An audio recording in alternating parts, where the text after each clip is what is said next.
乡亲啊，继续来看这个在野党去年的5月联手通过的国会改革相关的法案，引发着朝野对立。讲民众党的内部针对着相关的修法，其实是有疑虑的。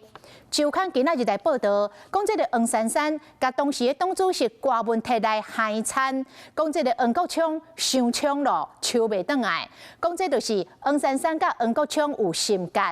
黄珊珊回应讲，民众党本来就是一个有多元意见的政党，大家对代志有家己的看法，这真正常，外界无需要安尼塞人。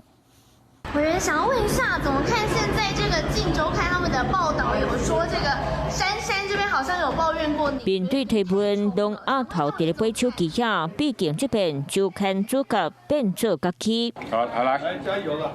拳头母举起来彩票起，去年国会并国会职权修法，民众党总调黄国昌带领民众党八十不分区和国民党合作。不过这边周刊所要了，刚党立委黄珊珊就伫咧这个时阵。甲郭文泰讲，唔知变作解释，嘛感觉真歹收场。不过国昌收袂倒来，国民党嘛继续伫咧冲，根本就无法。之前大家不是很多报道都说国昌跟珊珊非常非常好吗？怎么现在变成说他们可能有什么任何的这个心结？这完全不是事实。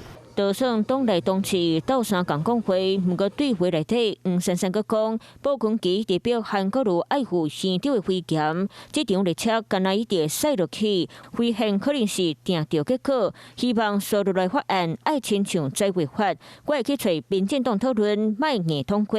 郭文泰随会讲，未当司法条要开说明会。对这件代志，黄珊珊心明回响。民众党本来就是一个有多元意见的政党，大家对代志有家己的看法，真正常，无需要挑工人到小家。希望黄国昌、黄珊珊的分清，会当赶紧动点。Hello， 大家好，我是林文。想要抢先掌握最及时的新闻资讯吗？赶快订阅、按赞、开启小铃铛，锁定华视新闻的 YouTube 频道。